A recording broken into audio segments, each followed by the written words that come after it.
What up, YouTube? You already know it's your boy, the Latin assassin himself, Big Lou, tapping back in with what it do with Big Lou and NCR2, baby.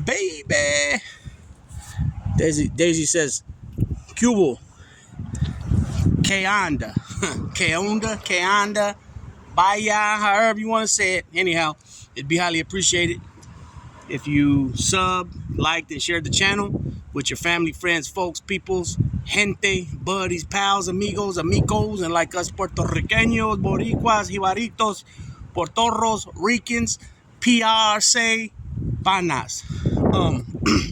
This ain't gonna be too long of a video. As you guys can see, it's very sunny now, but just a few minutes ago it was hella gloomy and it was pouring. Once again, the event that I was supposed to go to today, it was a meet and greet in the park at Mickey's Grove Zoo for Tiger's Den Bully Gang, which was basically like a promotion for, he was going to be doing a photo shoot, video shoot for a few of his studs. I'm not sure if it was 2 studs, 3 studs, 4 studs, but he was going to promote some of his studs, letting the community, the rest of the bully community know that these boys are available to breed if they're wanting to take their females to his studs. And then after their video shoot was done, then it was open to the public for us that would come to do a video and photo shoot with either our dogs, our bullies, our dogs, the kids and the dogs, the whole family and the dogs, whatever. But it was supposed to go down last Saturday and it was postponed due to the storm coming, and it was pushed back to this Saturday. And then late last night around maybe 9 or 10, I seen that he posted that it was canceled, and that they'll figure out something in the future. But besides that, he's got an event coming on April 15th. It's a show and all that as well. And so that's April 15th. Black Sea of RBL Posse, which is the legend. If you guys don't know, those of you from the East Coast, the Midwest, are not aware of RBL Posse from San Francisco. This is a legendary group from my area that's been out and, you know, been doing their thing for over 30 years, about 30-ish years, some, you know, give or take a year or two. Looking forward to going to that, and definitely was looking forward to taking Daisy out, because the last time I went to the event, the XL Bully Bash, you know, she had just got her stitches taken out, and so we felt it was best not to take her around other dogs because she had open wounds. You know, it was still not fully healed, so we didn't want maybe a dog to lick her, who knows, and something get transferred. So we decided not to take her. I mean, we took her, but we didn't take her inside. We left her outside, and then we kept coming outside to take her to use the bathroom, giving her water and stuff like that. So anyways, this time I was looking forward to actually taking her. And then the original date, I was gonna have Champ was gonna be here on Monday, but then that got pushed back due to the snow. So now he's not going to arrive until like the 12th or 13th, which is even better because he needed one more round of the parvo shot. And now they're going to go ahead and take care of that before he gets delivered, you know, shipped out. Even though he's flying on the plane with the transport lady on actually the plane on the flight, because, you know, he's under a certain amount of weight. I guess she can just put him under her lap, or, I mean, put her on her lap or put her underneath in a carrier. But still, I didn't want to take a chance. I feel a lot safer with him having her shot, you know, that last shot, because that parvo is no joke, you know what I'm saying? So anyways, this little video is going to be about, as you guys can see the thumbnail, some x-rays, and those x-rays are actually of a puppy. So as you can see, this is the reason why I stress in some of my videos when Daisy's playing about, like, in other words, when I had made the video about, you know, if you're going to hang your dog, you know, if she's a puppy, he or she's still a puppy under a certain age, which I would say 16 to 18 months, don't let them hang completely. Let at least their back feet touch the ground. And also when I'm playing with the flirt pole, I say that I try to keep her as much as possible from jumping. I still need to get a better technique down with that because she does lunge a lot. And so the reason I say that, and as well as when she's playing tug of war, I don't pull. You know, I'll just tug it a little bit, and not tug it, but shake it to side. I let her do all the work. You know, her doing the shaking and all that, because, you know, her teeth, everything's still young. She's not even 7 months. She'll be 7 months on the 8th of March, which is in a couple of days. So I might as well just start saying she's 7 months now. But I always stress, and I've heard of some other people, and I know this to be true, 16 to 18 months is when their bones seal, their bone plates seal. Okay, so as you can see in the thumbnail, nothing's connected because they are growing. They're young, they're growing, so all their soft tissue, their tendons, their ligaments, their bones, everything else that has to do with these guys are not they're not intact yet. That's why I say again, 16 to 18 months is when their bones seal. You shouldn't have them pulling nothing, no type of weights, pulling stuff, because they do have competitions with the bullies with pulling, for strength. Also, dragging a heavy chain, to build their neck. Also, putting a weighted vest on them, a 20-pound weighted vest, so they can run around for 2 hours with the vest on. That helps them build muscle and mass and cut them up. But as like QBN Kennel, Raul. Also, I've heard Fit Bully TV say this. T over there, Fit Bully TV, which I already knew this too. But these guys are more, their words would be more taken at a more face value than what I say, because, they got the following. You know what I'm saying? Fit Bully has over 300,000 subscribers. And Raul at QBN Kennel has like a little over 100,000. And then I've also heard a big Gemini Kennel say this too, and he's got a good following too of I think he's got close to 200,000 subscribers as well. He said some of the same stuff. It's not smart to have your dog do any type of weight pulling, weightlifting, and then when I mean weightlifting, that's carrying around a weighted vest, pulling a chain for, I heard Raul say he hasn't pulled a chain for I think he said 10, 15 minutes, like a good 30-pound chain. You know what I mean?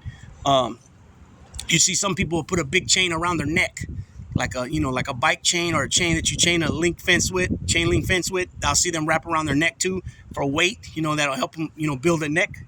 So all that stuff, don't do it until they're like 16 to 18 months, until their bone plates seal. And again, that has to do with their ligaments, their joints, their soft tissue, and their bones, the bone structure. That's why when you see some of these puppies start growing too fast, you'll see their feet go out, because they're supporting.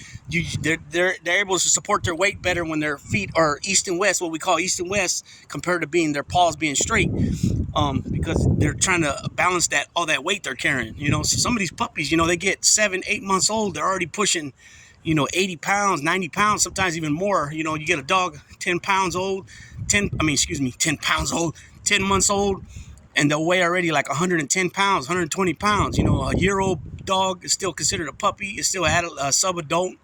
A male, they could be weighing anywhere from 140 pounds, depending on where they're going to be at. So it's very important for people to know, do all research you can. It's your responsibility to learn about your breed, to learn about the anatomy of dogs, to learn different things. What are you eating now? Jesus, you're always eating shit off the ground, girl. And then you wonder, and then she's finally shitting, going poop, nice and solid now. And now I'm seeing her like 2 or 3 different times eating something off the ground.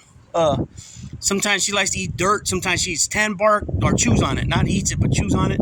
The same thing with the dirt. So, that's another thing. You got to be responsible. It's like having a kid, right? If your kid's eating stuff, or you're not eating stuff, but digging into stuff, you're supposed to be on top of them. So it's the same thing with your puppy, your dog. You got to be on top of them. Watch what they do. Come here. You got to watch what they do. She heard a lady walking this way, but she didn't know it was a lady. She just heard keys, so she all of a sudden got all pumped up. Not pumped up, but she got over there and looked. If you can see her, she went straight to the front of my car and got into a buff position where she blew her chest out a little bit. Come here, Daisy. Come here. Sit down. And so anyways, yeah, so, just like with anything, you need to do your research on each individual breed. If you're thinking about getting a certain breed, make sure you research about the breed. If you don't know much about the breed already, each breed have their own characteristics, their own traits, their own, how would you say that? Not only their own behavior, but they have their own personalities. A German Shepherd is going to have a different personality compared to a Dachshund Hound, or a Basset Hound is going to have a different personality compared to a Beagle, and so on and so forth. So, do your research and find out what, if you're interested in a Rottweiler, find out what the Rottweilers have to offer. What I mean by that is how they how they respond to having a family, being in a family structure compared to just being a one-person dog. Some dogs are real possessive when it comes to a certain, the person, the alpha, the owner, compared to like, like the bullies. The American bullies are more of a companion breed. They get along with the whole family. So there's a lot of different things involved with getting a dog. It's just not just getting a dog, putting them in the backyard, buying the biggest bag of dog food you can find for the cheapest price, and that's it. You know what I mean? There's a lot more to it than that. Again, this video is going to be short, but this is the reason why I always emphasize and put a big 10 on a 2 when it comes to your puppies and running them hard and, letting them jump and doing all that stuff, because as you can see from the thumbnail, once again, the bones are not connected. Soft tissue is not fully developed. Ligaments, joints, the bones, and all that. So it's pretty self-explanatory, with the picture and what I'm saying here now. It's pretty, goes together hand in hand, like a hand in a glove. It's pretty straightforward, down to the point. There's nothing rocket science about it. I also will be dropping a video probably later, if not later today, tomorrow. Probably later I'll drop, either later tonight or tomorrow, I'll drop the results of the UFC 285, the John Jones title fight with Cyril Gane, and the other video is about American bullies. I got a question. Actually, I got asked this a few times. Plus, I'm in the middle of not exactly sure how I want to go about doing it, about what you feed your bullies. So I'm going to drop a little video on that. It won't be long, because, again, it's straightforward, to the point. It's just up to you on how you want to do it. And I'll break down some different ingredients, different types of food, both kibble and otherwise, and what the whole reason behind the idea of dog food, which we call kibble, was all about. And look forward to that. Shouts out to Rojo 650 out there in San Mateo County. That was his question. That's going to go out towards, what do you feed your bullies? She got something again she's eating. Jesus. It's like they just go looking around all day. Like when she goes to a new place, she'll just smell the whole 30 minutes of just like she's just looking for something to eat. It's crazy. And she's well fed. I feed her twice a day. It's like 20. I give her like 20 ounces a day, twice a day. So it's the bowl said 20 ounces on it. It's a little bowl you attach to your to the crate. And then I have this little potter's. It's like a potted aluminum thing for your flowers, for a little flower, and I use that to scoop the dog food. So it's exactly to the top of it, exactly fills that little bowl up to the top, and that's 20 ounces. So I feed her twice a day, usually between 6:30 and 7:30 in the morning, and then and then pretty much 12 hours from there, the second time. Probably when she gets when she gets about a year old, I'll probably cut it down to just once a day. But then again, I'm not really sure on that either. So that'll go in the next video, and I'll speak about what I'm potentially thinking about feeding her, what she's eating now, and then what I could be introducing to her diet. So with that being said, Big Lou, tapping on out. It's the weekend, peoples. Again, be safe. Always know your surroundings. Go with your gut feeling. If you feel like something's not right, then get up out of there. Tapping out.